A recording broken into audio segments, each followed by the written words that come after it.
Soy Walter Prudencio y bueno, vamos a empezar Lo primero que debemos tener en cuenta es que cuando nosotros entramos a un hospital no estamos entrando a un lugar seguro, a un hotel de 5 estrellas, sino estamos entrando a un lugar donde está lleno de bacterias y tenemos un problema muy importante con lo que es las infecciones asociadas a los cuidados de la salud. Pero no solamente eso. Se dice o se decía, ¿no?, que aproximadamente el ser humano era solamente 10% humano, o células humanas eran solo 10% humanas, y aproximadamente el 90% de nosotros eran microorganismos. Bueno, eso no es verdad. No somos 90% bacterias, pero lo que sí somos es mitad humano y mitad bacterias, ¿no? La mitad de todas las células que están en nuestro cuerpo son células humanas, pero el resto son microorganismos, ¿no? Por ejemplo, nosotros como bacterias tenemos aproximadamente 2 kilos de bacterias. O sea, tenemos más peso de bacteria que lo que tiene el cerebro, que es 1,2 kilos, 1,5 kilos, ¿no? Entonces, eso es muy importante a la hora de ver este problema. No todas las bacterias son malas, las bacterias son buenas en muchas ocasiones.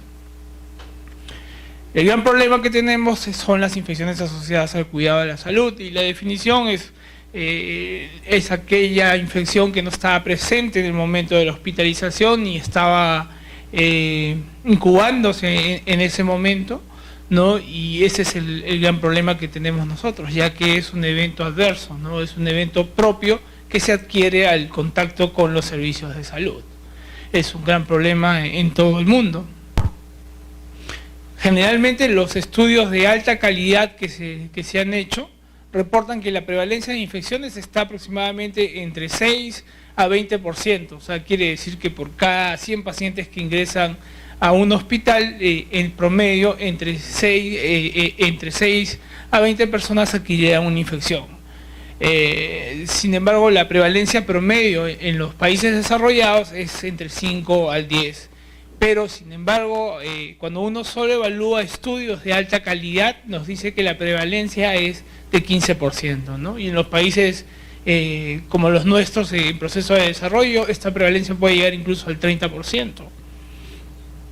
¿No? En el mundo, cada día se producen infecciones asociadas al cuidado de la salud. Se ha estimado que aproximadamente 500,000 de pacientes que están hospitalizados cada día adquieren una infección asociada al cuidado de la salud. De ese 500,000 de pacientes, 16 millones van a morir por una infección asociada al cuidado de la salud. Pero eso no es solamente el problema, sino que aproximadamente el 30 a 60% de estas muertes pudieron ser prevenibles. Y eso es el motivo de las reuniones que nosotros tenemos acá. Es lo mismo pasa en los países desarrollados, subdesarrollados como el nuestro. Esa es una publicación donde ha participado el Perú, donde he participado yo, y hemos publicado los datos de infecciones de varias UCIs a nivel nacional, donde habla de lo mismo, ¿no? Pero no solamente tenemos el problema de las infecciones, sino también ahora se ha aunado el problema de los microorganismos con multiresistencia, ¿no? Por ejemplo, tenemos esta lámina en la cual vemos la situación, el panorama de cómo están las enterobacterias resistentes a carbapenémicos. El Perú no figura, pero sin embargo ya desde hace buenos años tenemos reportes de enterobacterias productoras de carbapenémicos, o sea, Klebsiella E. coli resistentes a imipenem, meropenem, y eso es un problema muy serio porque se nos está acabando la artillería de antibióticos para poder tratarlos. Igual tenemos otro problema con los hongos, ¿no? La Candida auris multiresistente que está afectando en el mundo y que produce una alta mortalidad cuando se contagia en los servicios de salud. El problema que tenemos nosotros ahora en el país o en el mundo es que existen 4 tipos de cepas distribuidos en todos estos lugares que están en rojo en el mapa que ustedes pueden ver.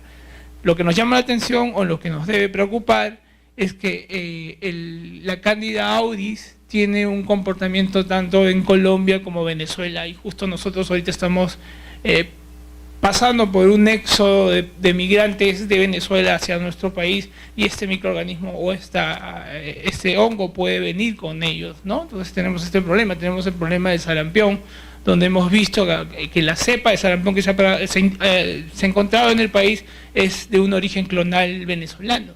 Entonces, son muchas cosas que se aunan y es por eso que nosotros deberíamos tener en cuenta muchas medidas para poder controlar estas infecciones, ¿no? Entonces, hay gérmenes con multiresistencia. El año 2017 el OMS nombró una lista de cuáles son los gérmenes críticos para su manejo. Por ejemplo, en el Hospital Rebagliati prácticamente tenemos todos los microorganismos que están en el nivel muy crítico. Tenemos Acinetobacter baumannii, tenemos Pseudomonas multiresistentes, Enterobacter resistentes a carbapenémicos, ¿no? Entonces son gérmenes que generan mucho mayor costos y mucho mayores gastos. Este es el problema de la infección asociada al cuidado de la salud, ¿no? O sea, lo que va a hacer la infección asociada al cuidado de la salud es agravar el motivo de consulta. Si yo entré por una diabetes descompensada y en el proceso adquiero una infección asociada al torrente sanguíneo, va a agravar más mi diabetes, va a prolongar la estancia hospitalaria. Les pongo un ejemplo, en una clínica privada el promedio de estancia hospitalaria es de 4 días. Cuando un paciente adquiere una infección asociada al cuidado de la salud, esa estancia se transforma a 18 días de estancia hospitalaria. En un hospital militar, el promedio de estancia hospitalaria es de 9 días.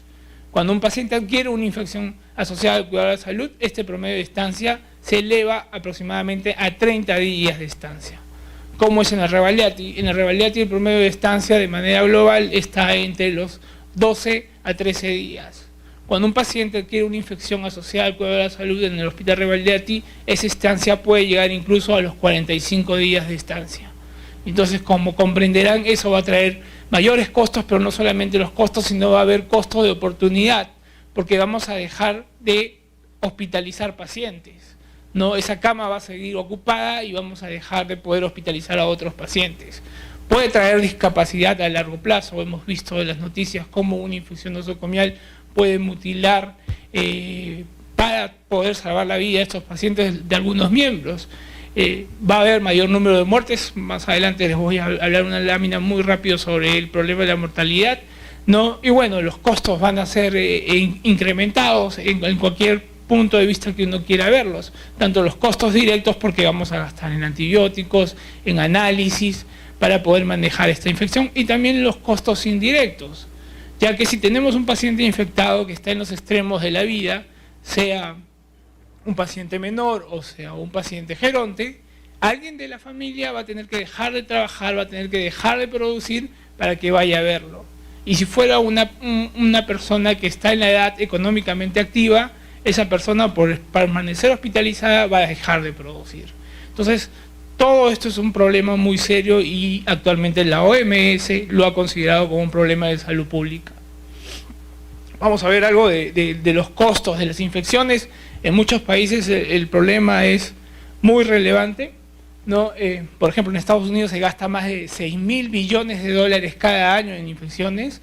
En Europa es algo de 7.000 billones, en el Reino Unido son 1 billón de liras esterlinas, y en Turquía, por ejemplo, es aproximadamente 1.000 millones de liras esterlinas, de liras turcas, perdón, que se gastan en lo que es las infecciones asociadas al cuidado de la salud.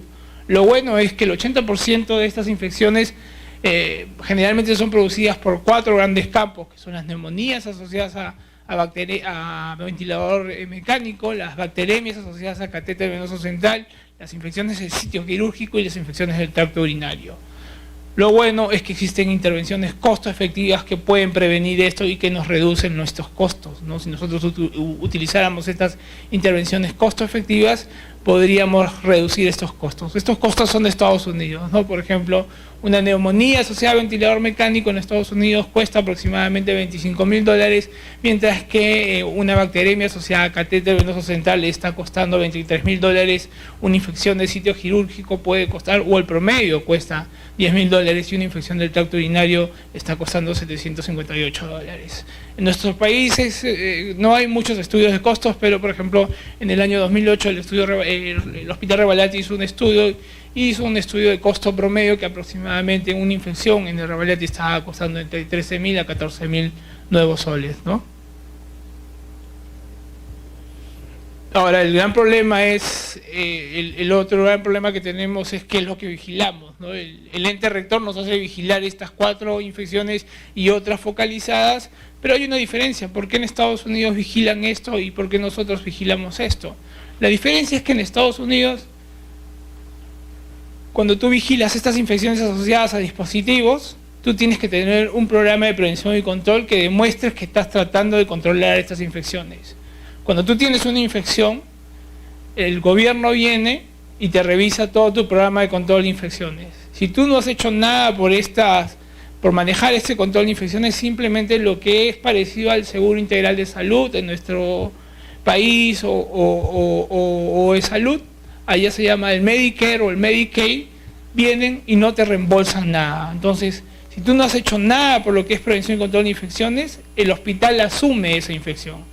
Mientras que acá en nuestro país simplemente el que asume es el gasto de bolsillo, o sea, el propio paciente asume el costo de esta infección y por ende no se hacen políticas contra lo que es prevención y control de infecciones y solo nos dedicamos a contar el número de infecciones. Entonces es un problema que tenemos nosotros de punto de vista en lo que es el sistema sanitario. ¿No? Hay un resto de infecciones nosocomiales que no se vigilan, que no se reportan, ¿no? O sea, aproximadamente son entre 42 a 45 infecciones asociadas al cuidado de la salud que existen en teoría en un hospital y nosotros como país vigilamos solamente unas cuantas, es una vigilancia selectiva, algunos factores, algunas infecciones asociadas a algunos factores de riesgos y otras asociadas a procedimientos. Entonces el problema de las infecciones es un problema muy serio, ¿no? Hay libros, literatura que se han escrito y han visto este problema. Vamos a ver el problema de los Estados Unidos, ¿no? En Estados Unidos, por ejemplo, son algo de 300 a 400 millones de habitantes. Cada año se hospitalizan en Estados Unidos entre 30 a 40 millones de americanos. De esos 30 a 40 millones de americanos, aproximadamente 3 a 4 millones de americanos van a adquirir una infección asociada al cuidado de la salud, ¿no? Pero ese no es el problema. De esos 3 a 4 millones de pacientes que adquieren una infección asociada al cuidado de la salud, aproximadamente 100.000 pacientes van a fallecer. Pero ahí no solamente queda el problema, como les dije, de esos 100.000 pacientes que fallecen, aproximadamente entre 33.000 y 60.000 pacientes esas muertes pudieron ser evitadas, ¿no? Entonces, es un problema serio en el mundo. El otro paper es una organización con memoria, es publicado por el gobierno o por el Reino Unido, en el cual nos habla sobre la realidad de los hospitales y que los hospitales pueden aprender de sus errores. Y yo les recomiendo mucho, estos libros son muy interesantes porque nos ayudan a comprender la realidad y sobre todo la importancia de implementar la seguridad del paciente y el trabajo en equipo entre nosotros. En el año 2000, miren cómo las infecciones nosocomiales representaban la 5ª causa de muerte en los Estados Unidos, superando a la diabetes, a la influenza, al Alzheimer, ¿no? O sea, en el año 2000 era la 5ª causa de muerte en los Estados Unidos. 100.000 personas fallecían por una infección asociada al cuidado de la salud. ¿Cómo creen que es ahora? ¿Habrá disminuido? ¿Habrá bajado? ¿Habrá aumentado?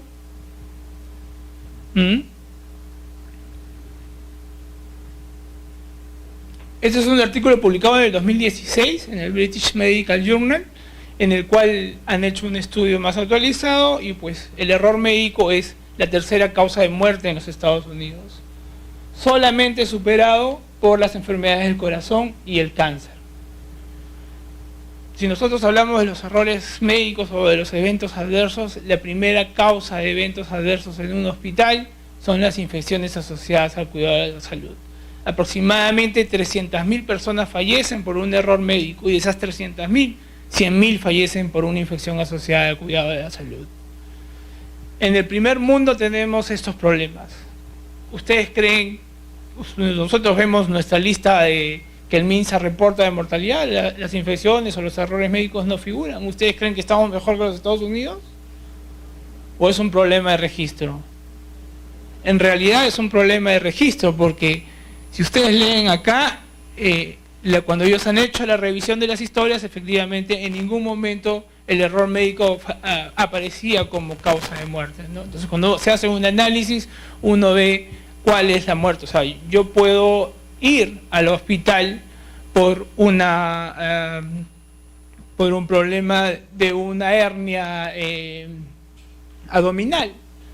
Eso no puede incurrirme en mayor problemas. Y entonces me operan, estoy en el proceso, pero si me infecto y luego yo fallezco, la causa de mi muerte no va a ser la hernia, ¿no? La causa de mi muerte fue la infección. Sin embargo, nosotros cuando clasificamos en el certificado de defunción ponemos la hernia, no hacemos todo este análisis. Entonces, ahí tenemos este gran problema. Y el otro problema que también tenemos nosotros es que generalmente en nuestros certificados de defunción, ¿cuál es la principal causa de muerte? La parada cardíaca, pues, ¿no? Y eso no es causa básica de muerte, eso es la causa final. Todo el mundo muere por eso. Bueno, entonces, este es un problema muy serio en los Estados Unidos, en todos los mundos, tanto que hoy en día las entidades acreditadoras de manera internacional te piden que tengas un programa de prevención y control de infecciones. ¿Cuántos de ustedes trabajan en control de infecciones acá? Bueno, si todos trabajan en control de infecciones, sabrán que la palabra control de infecciones no existe. En el léxico del Ministerio de Salud lo que existe es vigilancia epidemiológica o vigilancia de enfermedades, de infecciones asociadas al cuidado de la salud. ¿Y qué pasa con lo que es prevención y control de infecciones? Se lo dejan a un comité. ¿Pero este comité qué es? Es un comité consultivo que solo da lineamientos. ¿Y quién es el encargado de cumplir estos lineamientos? No hay una persona que sea encargada de cumplir estos lineamientos. Entonces, ese es un problema serio.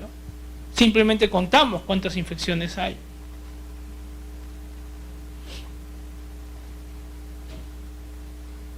Imagínense que un avión se estrelle. Cuando ocurre eso, es una catástrofe, ¿no? Hace pocos días, la semana pasada, un avión aterrizó de emergencia en Pisco y todo el mundo se alertó, ¿no? También, creo que a los 2 días, un avión aterriza en el Jorge Chávez de emergencia, incluso con fuego. Y también es algo que todo el mundo paró la oreja. ¿Por qué? Porque si se estrella, probablemente todos se mueren. Ahora, imagínense qué pasaría si un avión se estrella todos los días por un año. ¿Qué sería eso? Eso ya sería un desastre. Pues eso pasa con las infecciones asociadas al cuidado de la salud en los Estados Unidos.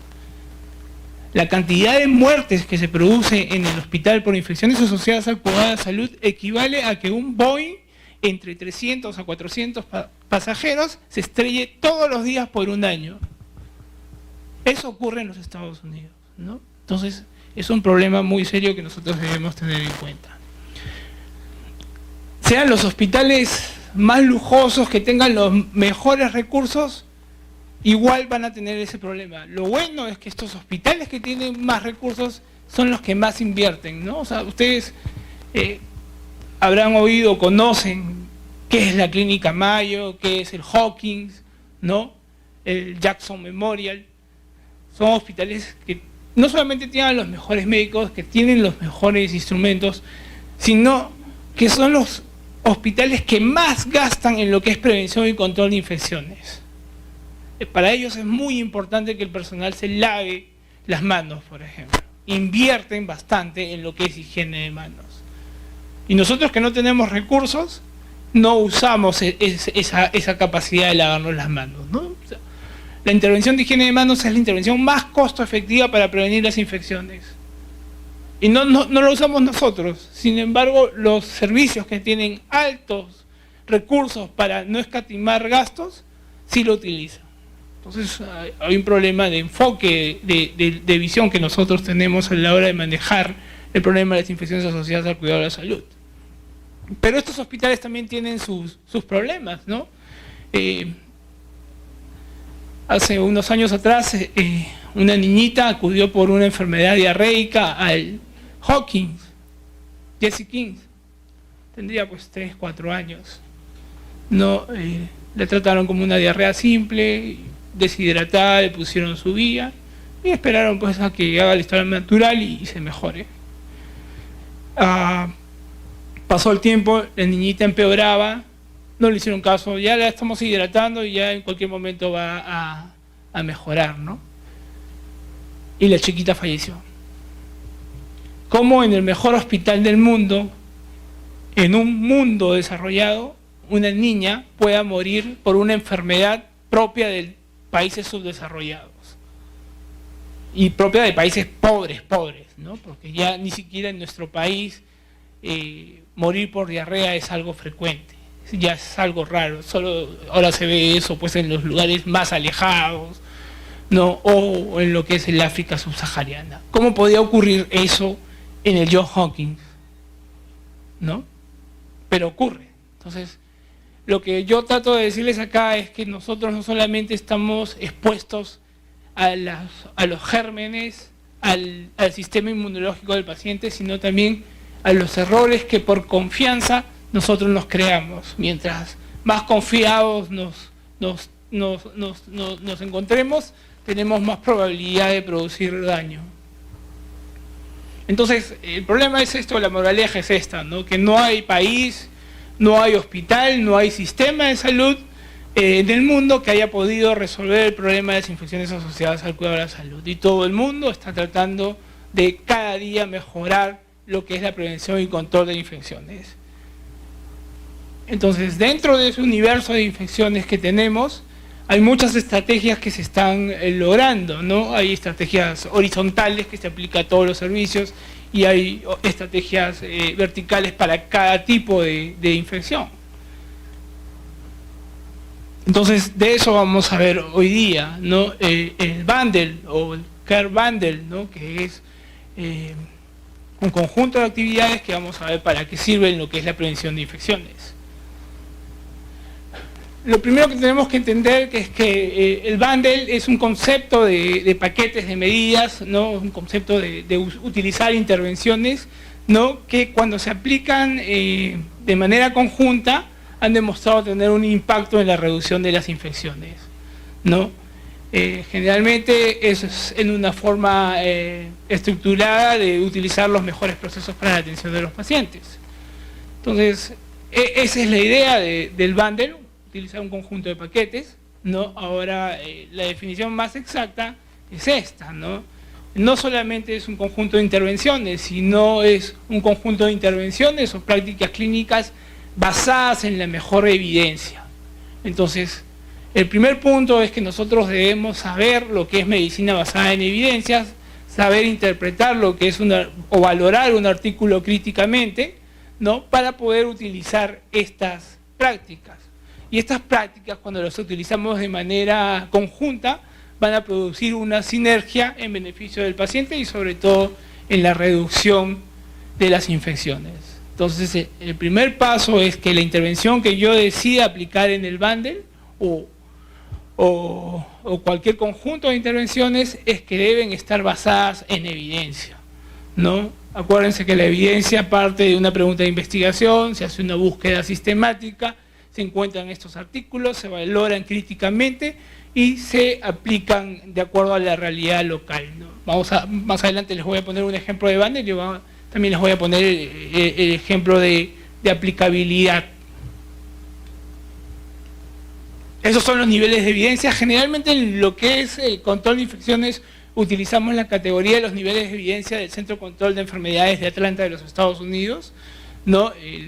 La mejor evidencia o el mejor grado de recomendación son los que tienen la categoría 1A, en la cual está apoyado en artículos muy bien elaborados, de alta calidad, y que generalmente pues sugieren que hay beneficios clínicos o, en el caso de no deberse utilizar, daños netos. Cuando uno quiere implementar la estrategia bundle, tiene que tener en cuenta esto. Es un conjunto de prácticas basadas en la mejor evidencia para reducir un tipo de infección. Ese es el primer concepto. El segundo concepto no es negociable. El segundo concepto es este. Yo elaboré mis intervenciones y estas intervenciones las debo aplicar todas conjuntamente, todos los días, en todos los pacientes. Si yo no hago esta evaluación o esta tolerancia cero que se le dice, no vamos a lograr el impacto que nosotros deseamos.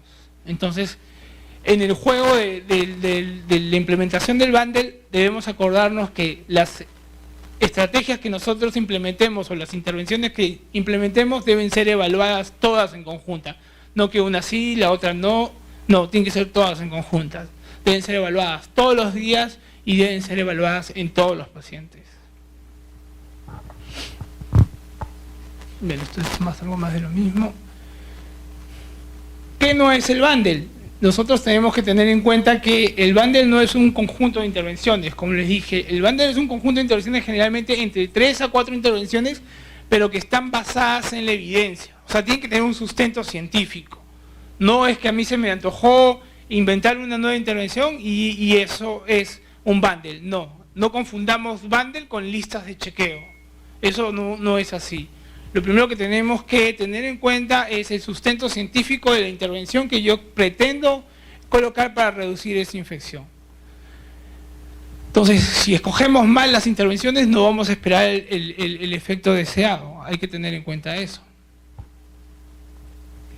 Lo otro que tenemos que tener en cuenta es que una vez que nosotros hemos elegido nuestras intervenciones que vamos a implementar, es que debemos capacitar y estandarizar estas intervenciones, ¿no?, para poder evaluarlas. Después, definir las estrategias para mejorar el cumplimiento, cómo vamos a medir estas estrategias. Y por último, siempre debemos estar ejecutando y midiendo esos resultados, ¿no? Esto es más que todo el mecanismo de lo que es la mejora continua en el ciclo de Deming que nosotros estamos aplicando. Este es un ejemplo de bundle en lo que es la infección del torrente sanguíneo asociado a catéter venoso central, ¿no? Yo ya supongo que como todos ustedes trabajan en lo que es prevención y control, saben que es una infección asociada al catéter venoso central, ¿no? Está relacionado con el uso de dispositivos vasculares, ¿no? Sobre todo relacionado con las líneas centrales, ¿no? Y que generalmente va a producir la infección. ¿Cuál es la situación de las infecciones del torrente sanguíneo en las unidades de cuidados intensivos en los Estados Unidos, por ejemplo?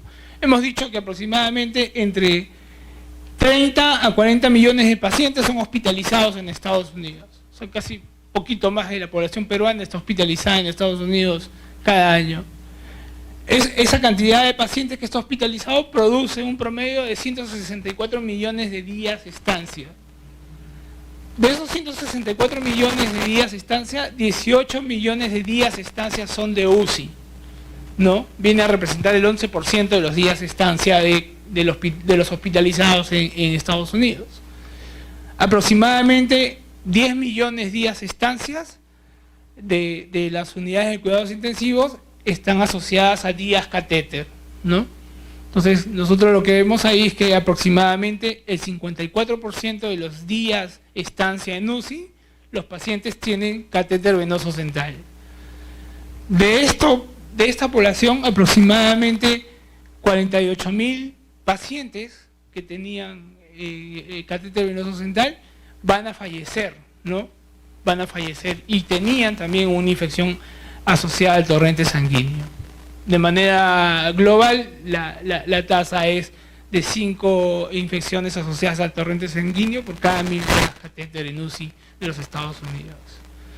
De manera global, de todos estos pacientes que tenían la infección, ¿no?, aproximadamente 24.000, el 50% van a fallecer, ¿no? De estos 48.000 que tenían una infección del torrente sanguíneo, la mitad fallece.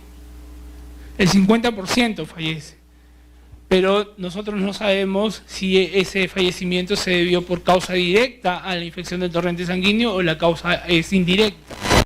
Nos hace ya el análisis más específico, ¿no? Se puede ver que 17.000 muertes fueron producidas directamente por la infección del torrente sanguíneo, ¿no? Entonces, es un problema muy serio la infección del torrente sanguíneo en los Estados Unidos, y sobre todo porque estas infecciones pueden ser prevenibles, ¿no? Ese es el gran problema que nosotros tenemos. Ahora, los sistemas de vigilancia tienen definiciones para definir las infecciones del torrente sanguíneo, como lo vemos ahí. Pueden utilizarlas, generalmente se utilizan las del Centro de Control de Enfermedades de Atlanta. A diferencia de los Estados Unidos, en nuestro país también se aplica un criterio clínico. Hoy en día en los Estados Unidos no se aplica criterio clínico, todos son laboratoriales más clínicos, ¿no? O sea, nosotros podemos obviar el criterio laboratorial, pero en los Estados Unidos no es así. Bueno, tienen factores de riesgo, entiendo que va a haber una exposición sobre manejo de CLABSI, no lo voy a tocar, pero hay mecanismos de cómo se infecta la vía o el torrente sanguíneo por esta línea central, ¿no? Hay factores de riesgo que van a desarrollar y que nosotros debemos conocer para poder prevenirlos, ¿no? Y bueno, el CDC en los años 2011-2012 elaboró una guía y en la cual hizo unas recomendaciones, ¿no? Y esas recomendaciones, un doctor en Estados Unidos, en Michigan, en el Johns Hopkins, Peter Pronovost, las desarrolló como un conjunto de paquetes de medidas, ¿no? Que se llama bundle. Estas medidas son higiene de manos, uso de barrera total a la hora de poner el catéter, desinfección de la piel con clorhexidina, evitar las femorales y retirar las vías cuando sean innecesarias, ¿no? Y esto de manera global, cuando él lo aplicó, logró disminuir las infecciones del torrente sanguíneo, ¿no? En 2.7 episodios iniciales a 0 infecciones en lo que es en todos los servicios que lo implementó, ¿no? Incluso en esa época Peter Pronovost fue elegido como uno de los hombres más importantes de los Estados Unidos, no elegido por la revista Time, al tratar de prevenir estas infecciones que, como les dije, producían muchas muertes, ¿no? Este es el cuadro cuando él interviene sus medidas, estas 5 medidas tan sencillas como son lavarse las manos, protegerse o usar equipos de protección personal, limpiar la piel con clorhexidina, evitar femorales y retirar las vías cuando no son necesarias, logró disminuir las infecciones de manera global. Hay dos tipos de bundles, ¿no? El bundle para la inserción, que esa es la que he mencionado, higiene de manos, uso de medidas de máxima barrera, desinfección de la piel con clorhexidina y evitar el acceso femoral. Y hay también un bundle o un conjunto de intervenciones que nosotros deberíamos evaluar para el mantenimiento. Se dice que cuando las infecciones se producen en las primeras 48 horas, la infección está asociada al procedimiento. Cuando la infección se produce después de las 48 horas, la infección está asociada al mantenimiento, ¿no? Entonces, las medidas de bundle de inserción son para prevenir las infecciones durante el momento de la inserción, mientras que las medidas de bundle para el mantenimiento es evitar las infecciones en el proceso de cuánto dure la desinfección, ¿no? Entonces, hay que tener en cuenta que son medidas simples: higiene de manos, manipulación higiénica del catéter venoso, desinfección de la piel con clorhexidina y retirar las vías innecesarias. Hoy en día hay artículos que han demostrado que si la línea central está más de 9, 10 días en el ser humano, la probabilidad de que adquiera una infección se aumenta y las medidas de bundle no ayudarían mucho. Pero eso aún está en estudio, ¿no? Bueno, la higiene de manos es probablemente la intervención que más nivel de evidencia tiene, ¿no? Entonces se ha demostrado por muchos estudios, como pueden ver acá, este es el sustento técnico de por qué nos debemos lavar las manos. Nos lavamos las manos por 2 motivos. Bueno, en realidad nos lavamos las manos por 4 motivos. Primero es evitar la colonización o la infección ¿de quién? Del paciente, ¿no? Por eso nos lavamos las manos. Y después nos lavamos las manos para evitar la colonización o la infección ¿de quién?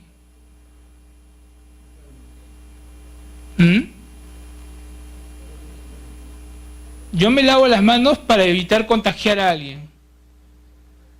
Y yo me lavo las manos para evitar la colonización o la infección del ¿De bacterias? No.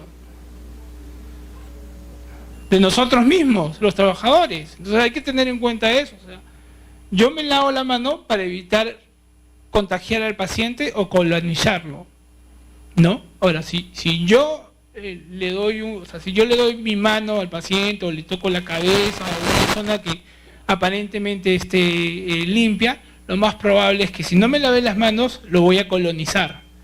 Si yo no me lavo las manos, no uso guantes y voy a manipular su herida operatoria, ¿qué es lo que más probablemente produzca? Ya no voy a producir una colonización, lo más probable que produzca es una infección. O de repente voy a manipular el catéter venoso central sin lavarme las manos, sin usar guantes, nada. Voy a producirle una infección, no le voy a producir una colonización. Entonces, cuando nosotros hablamos de los momentos de higiene de manos, hay 5 momentos, y el segundo momento, que es lavarnos las manos antes de hacer una tarea séptica, es el momento más crítico, porque en ese momento sí es muy probable que nosotros produzcamos infección, mientras que en el primer momento, que es antes de tocar al paciente, podemos producirle o una colonización o una infección de acuerdo al sistema inmunológico que tenga el paciente. Y el tercer, cuarto y quinto momento para lavarnos las manos, ¿para qué nos sirve? ¿Saben qué es el tercer, cuarto y quinto momento de higiene de manos? El tercero es después de estar expuesto a líquidos corporales, ¿no? El cuarto es después de tocar al paciente y el quinto es después de tocar el entorno del paciente. ¿Por qué no nos lavamos las manos en ese momento? Para evitar que nosotros colonicemos nuestras manos o nos enfermemos nosotros, ¿no? No lo he leído en las noticias, pues dicen que hay 2 pacientes que han fallecido por H1N1 mientras manipulaban al paciente. No sabemos si fue por transmisión aérea, por transmisión de gotitas o por contacto, porque el virus de la influenza también está en las superficies. Entonces, si yo no usé las barreras de protección, si yo no me lavé las manos, entonces yo estoy cometiendo un error. Pero no solamente eso. ¿Qué más puede pasar? Con mis manos voy a contaminar todo el ambiente de salud. En el año 2014, en diciembre, en un lugar de África llegó una niñita con diarreas, fiebres y vómitos. Algo muy común en África. En África hay 2 enfermedades muy comunes. O te da paludismo o te da fiebre tifoidea. El personal de salud atiende a esa paciente, una enfermera atiende a ese paciente. La paciente a las 24 o 48 horas fallece. La mamá y la abuela que cuidaban a la niña fallecen. La enfermera que cuidaba a la paciente fallece. Los familiares de la enfermera fallecen. El personal de salud que estuvo en contacto con esa familia y con esa enfermera fallece. El médico se asusta, cree que es un virus, porque justo ahí había un virus hemorrágico en ese pueblo, virus Lassa, ¿no? Y dice, no, me voy a la capital a que me atiendan. Y se va a la capital. El médico fallece. En el hospital, los que estuvieron en contacto con el médico fallecen. Y así van falleciendo. Les estoy contando la historia del ébola. Así ocurrió el ébola en la ciudad, ¿no? Por primera vez teníamos el caso de ébola en la ciudad. Y su principal mecanismo de transmisión es el contacto a través de las manos. Entonces, tenemos que aprendernos a lavar las manos. Entonces, nosotros no solamente vamos a poder infectar o colonizar al paciente, nos vamos a infectar o colonizar nosotros, sino que también vamos a contaminar los ambientes y podemos llevar esa enfermedad hacia los seres queridos. Ese es un problema muy serio. Yo tenía una enfermera que trabajaba conmigo en lo que es vigilancia de infecciones. Fue mamá. Ya su hija nació muy bien, todo perfecto. y a los 2 meses su hija hace una infección urinaria. Le encontraron una Klebsiella B positiva.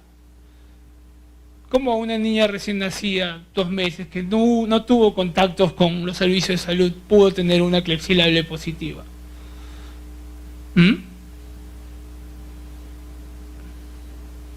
La madre no se lava las manos, probablemente. Entonces, hay que tener en cuenta eso. No solamente protejamos al paciente, sino también protejamos a nosotros y nuestros seres queridos. Entonces, evidencia sobre lavarse las manos hay mucha. ¿Ustedes han visto el nuevo plan de prevención y control de infecciones de la Organización Mundial de la Salud? Bueno, la Organización Mundial de la Salud en el año 2016 elaboró un plan de prevención y control de infecciones. Tiene 8 componentes. De esos 8 componentes hay 11 medidas recomendadas en una buena evidencia y 3 que son buenas prácticas clínicas. O sea que sí o sí lo debemos hacer. Una buena práctica clínica es la higiene de manos. Pero lo que traigo a cotación es que de ese plan, el 46% de los artículos que están basados en mejor evidencia son todos sobre higiene de manos. Entonces, la higiene de manos es la intervención más costo efectiva para reducir las infecciones. El 60% de las infecciones asociadas a los cuidados de salud se producen por el contacto a través de las manos. Eso lo debemos tener en cuenta. Entonces, si nos lavamos las manos, disminuimos este problema. Entonces, es un problema muy serio y que deberíamos tener en cuenta. Como les digo, el 40% de los estudios de este plan de la OMS está basado en estudios de alta calidad sobre higiene de manos. Y si queremos hablar ya de alta calidad y mediana calidad, eso se incrementa a un casi 70%, ¿no? O sea, el 70% de los mejores estudios para sustentar el plan de la OMS están basados en higiene de manos.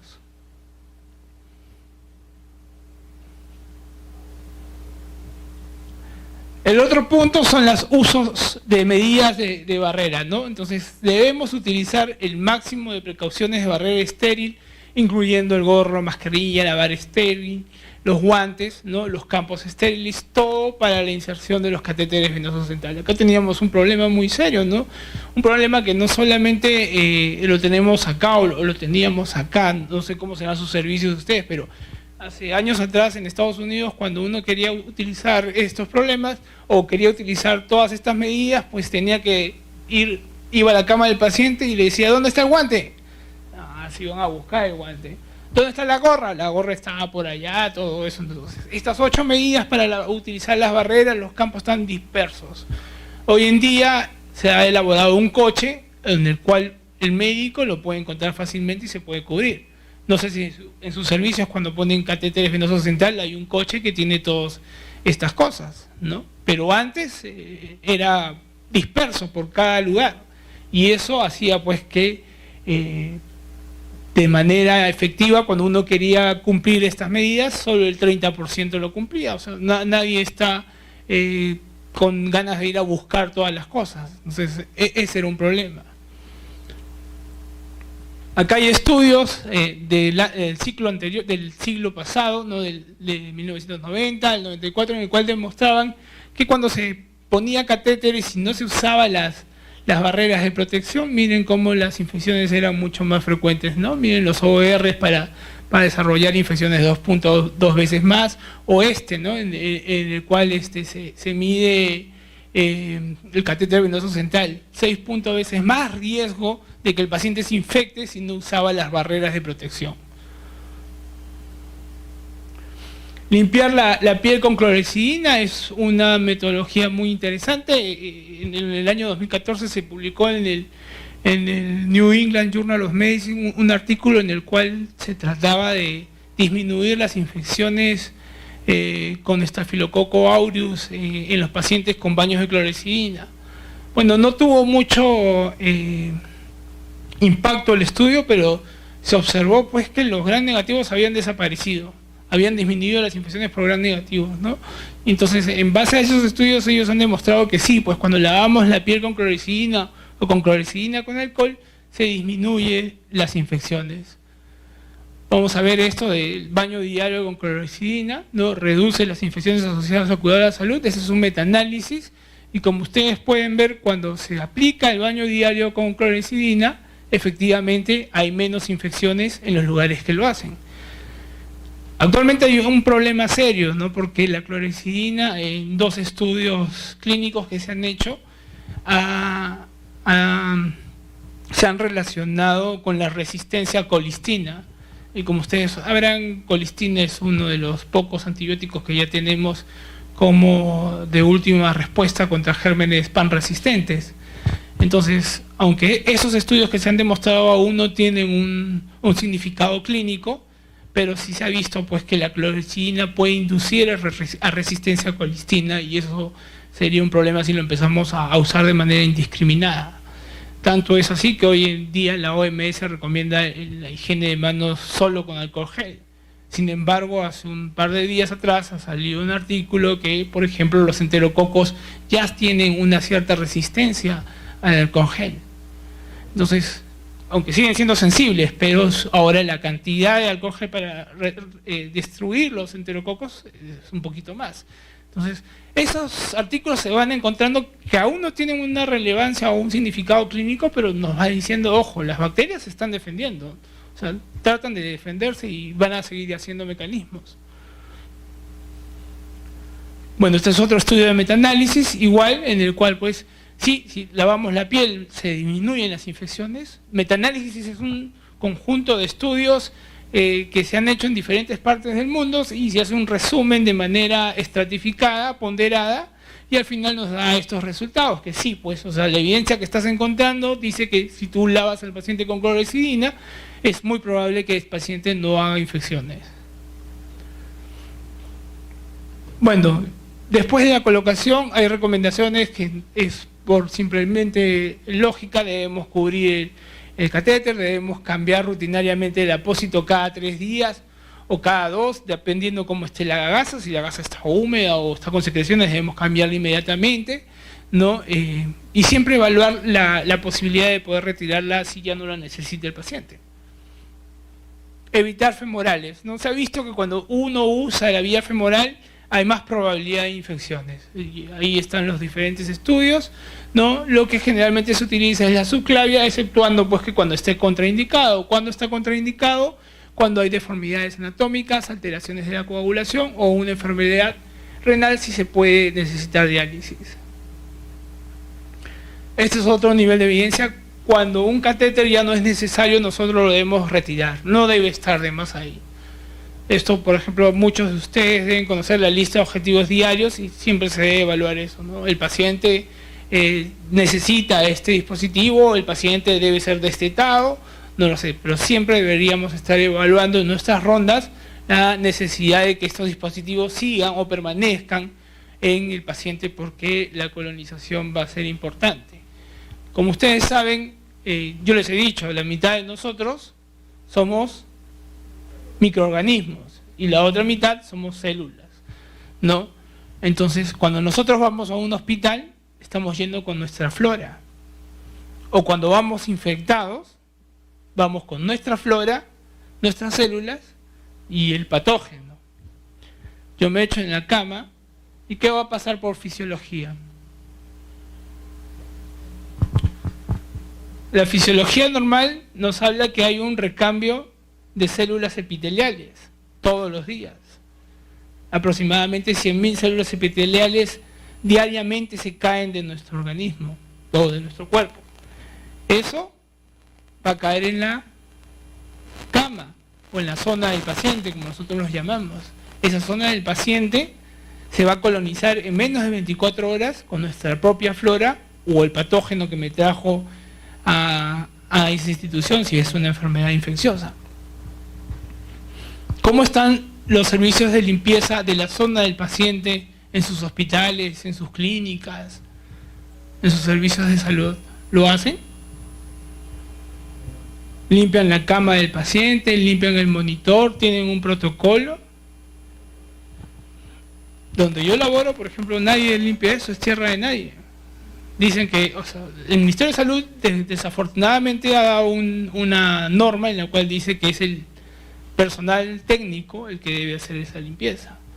Bueno, y el personal técnico no está de acuerdo, pues dice que eso no les compete a ellos. Y eso está quedando en tierra de nadie, pues. Entonces nadie limpia la cama, nadie limpia el colchón, nadie limpia el cubrecama, estas zonas no lo limpian, y eso es lo que se coloniza. Entonces cuando yo vengo sin necesidad de tocar al paciente y toco la cama, me estoy colonizando, toco la barra del paciente y me estoy colonizando con esa flora. Entonces ese es un problema muy serio. ¿Nosotros limpiamos nuestros tensiómetros?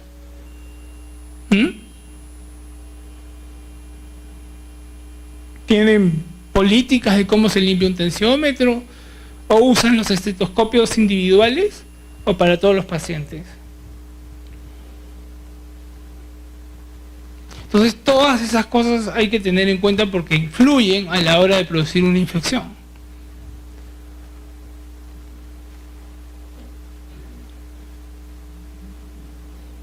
Bien, entonces eso es lo que se trata de bundle, ¿no? Bundle es un conjunto de intervenciones entre 3 a 5 intervenciones que la característica que tienen es que están basadas en la evidencia. O sea, no es que a mí se me ocurren, están basadas en estudios que han demostrado que si yo las aplico, reducen infecciones.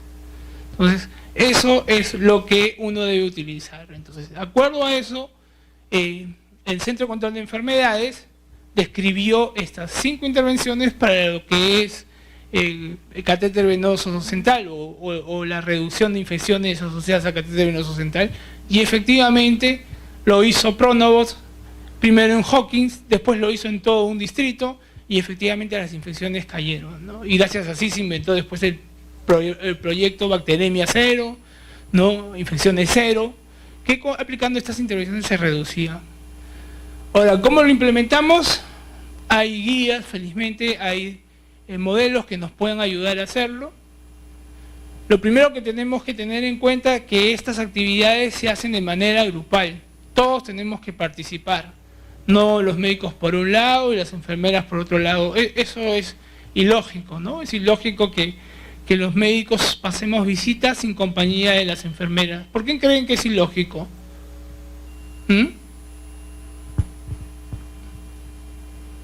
¿O está bien? Está bien que el médico pase visita con los médicos y la enfermera simplemente recibe las órdenes y cumple las indicaciones, o la enfermera debería pasar visita conjuntamente con los médicos. ¿Por qué?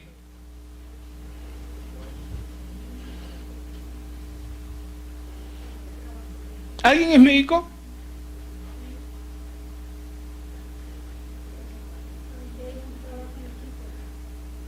Claro, ¿qué hacemos los médicos cuando pasamos visita?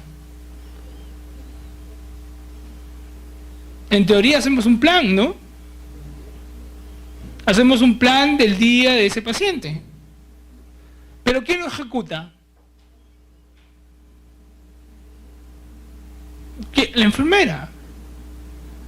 Y es ilógico que la enfermera no esté cuando nosotros estamos diseñando el plan de ese paciente. Pero sin embargo, cuando tú le dices a los médicos, oye, deberías pasar visita también con las enfermeras, te miran, pero como si hubieras dicho, pues, algo que está prohibido, ¿no? Pero no, deberíamos pasar la visita de manera conjunta. Hoy día en los Estados Unidos se pasa visita de manera conjunta con las enfermeras, con los farmacéuticos, con los nutricionistas, porque tenemos que ver al paciente de una manera integral, y sobre todo porque el plan que diseñamos los médicos lo van a ejecutar ellos, no nosotros. Entonces, eso es lo que deberíamos tener, y desgraciadamente eso aún no está bien implementado en nuestro chip, en nuestra cultura, ¿no? Entonces, la idea es que cuando nosotros querramos implementar estos sistemas, uno, la evidencia funciona, o sea, la evidencia ha demostrado que estas medidas funcionan. Lo otro es que tenemos que estandarizarlos, tenemos que llevarlos a nuestra práctica clínica, a nuestra realidad. El otro punto es, ¿y si sucede un error, qué pasa? ¿Lo ocultan? ¿No lo comentan?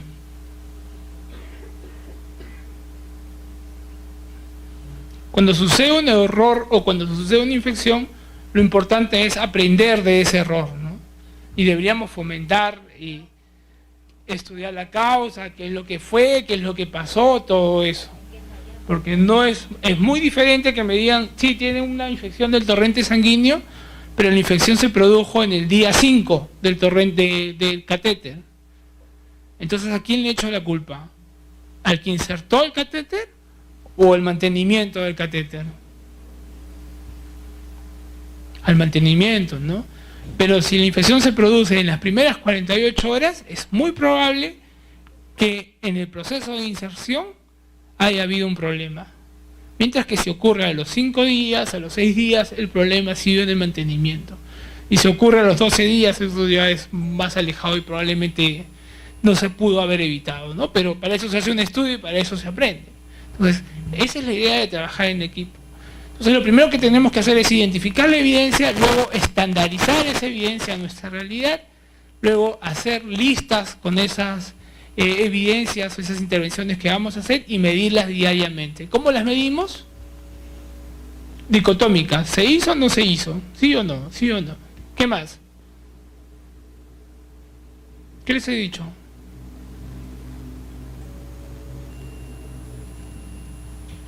Todos los días, todos los pacientes, todas las intervenciones. Es todo o nada. Y tienes que cumplir una adherencia del 95% para ver una respuesta. Una respuesta que te lleva a 0 si lo cumples. ¿Ya?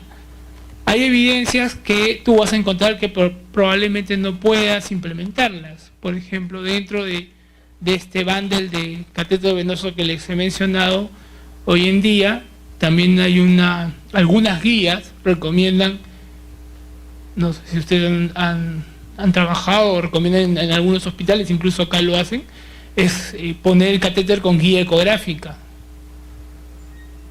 ¿Ya? Entonces, ¿en cuántos lugares donde ustedes trabajan pueden utilizar la guía ecográfica?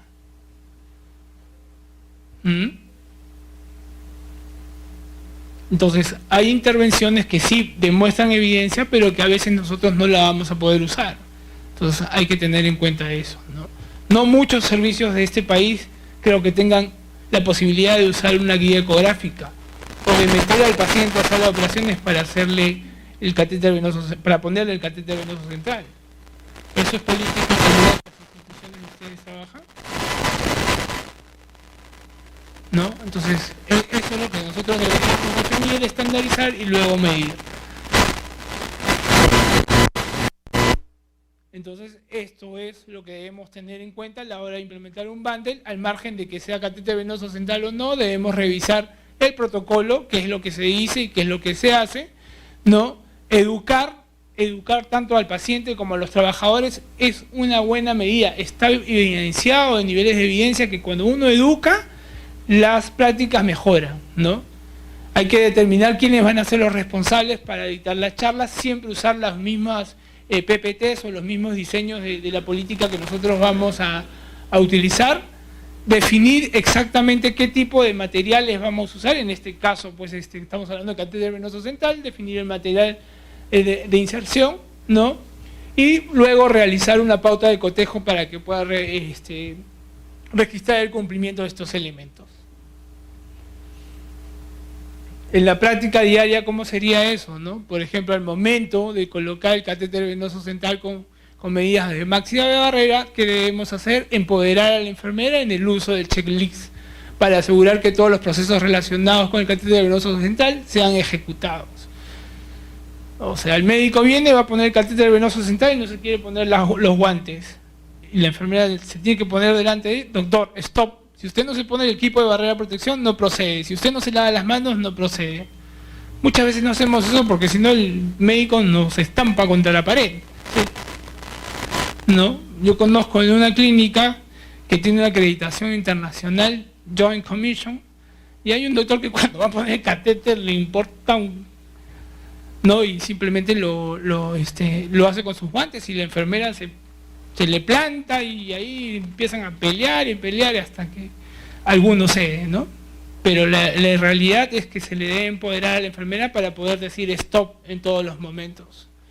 Hay que incluir siempre las máximas barreras de precaución, ¿no? Y tener el equipo siempre a la mano, porque como les decía antes, cuando uno venía, quería hacer un catéter venoso central, ¿dónde está mi gorra? ¿Dónde estará la gorra? ¿Dónde están los guantes? ¿Dónde estarán los guantes? Necesito tal aguja, ¿dónde estará la aguja? Pues hoy en día uno ha organizado eso, ha estandarizado esos insumos en un coche y puede tener todos esos materiales a la hora de poner la actividad, ¿no? Y esto reduce en un 30% la posibilidad de que ocurra algún error, no solamente de infecciones, sino de otro tipo de complicaciones no infecciosas. Preparar la piel con clorhexidina es algo que debemos hacer.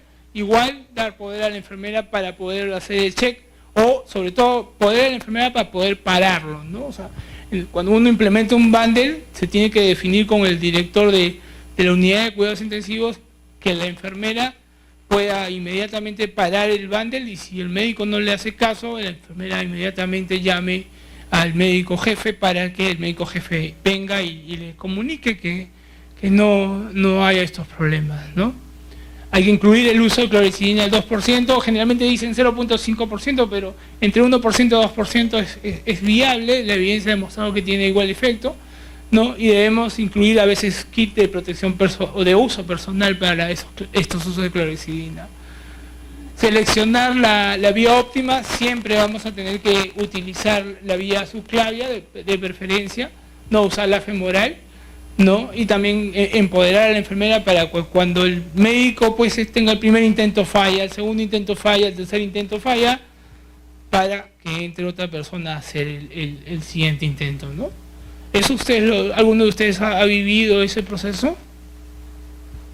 Porque todo lo que les estoy contando se hizo alguna vez en el Perú con el proyecto Bacteremia Cero, ¿no? No sé si alguien de ustedes participó en ese proyecto, fueron 7 hospitales. Bueno, la experiencia era que trataban de cumplirlo, y si el médico era una persona pues participativa, colaborativa, sí, pues sí hacía caso, pero si eran uno de esos que llamamos dioses del Olimpo, es imposible decirles algo, ¿no? Porque ellos no aceptan nada. Y bueno, siempre debemos revisar la necesidad de catéter de manera diaria o de cualquier dispositivo, ¿no? Si lo amerita o no. Y como les decía, esto lo debemos evaluar todos los días, ¿no? Este es, por ejemplo, el lista para la implementación o para la inserción de catéter.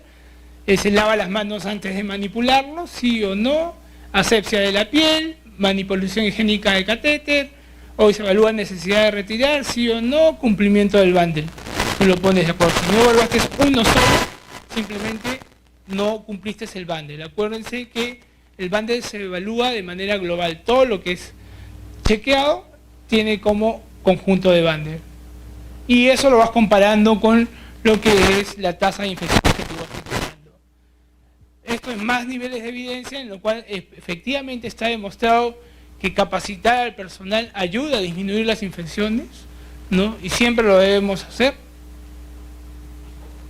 Y eso es lo que yo les decía, el proyecto de infecciones cero en el Perú se puso acá, se utilizaron las intervenciones, también higiene de manos adecuadas, desinfección de piel con clorhexidina, medidas de barrera total, retiro de CBCs innecesarios y manejo higiénico en lo que es el bundle de mantenimiento, ¿no? Y aparte pues una charla de capacidad con lo que es la cultura de seguridad.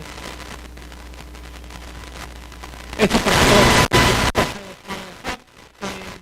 De cuidados intensivos implementamos el bundle y miren, primero implementamos una lista de objetivos diarios que es muy diferente a lo que es el paquete de objetivos diarios. Uno decide qué es lo que quiere hacer, ¿no? Mientras que en las infecciones de cero lo que nosotros hicimos es cumplir lo que dice la evidencia de estas 5 intervenciones para poder disminuirlas. Y miren cómo nuestras infecciones empezaron a caer a lo largo de casi 2 años, ¿no? A veces hubo un piquito, pero esto incluso lo publicamos en una revista de prestigio internacional. Bien, y eso es todo lo que les he traído, y este pensamiento de de este gran científico, en el cual nos dice, pues si buscamos resultados distintos no debemos hacer siempre lo mismo, sino ir innovando, ¿no? Y como último decirles que cuando uno quiere implementar el bundle, lo que debe tratar de hacer es revisar la evidencia. Primero revisar si esa intervención es realmente válida y no olvidar siempre si esa intervención se puede aplicar en la realidad donde yo trabajo.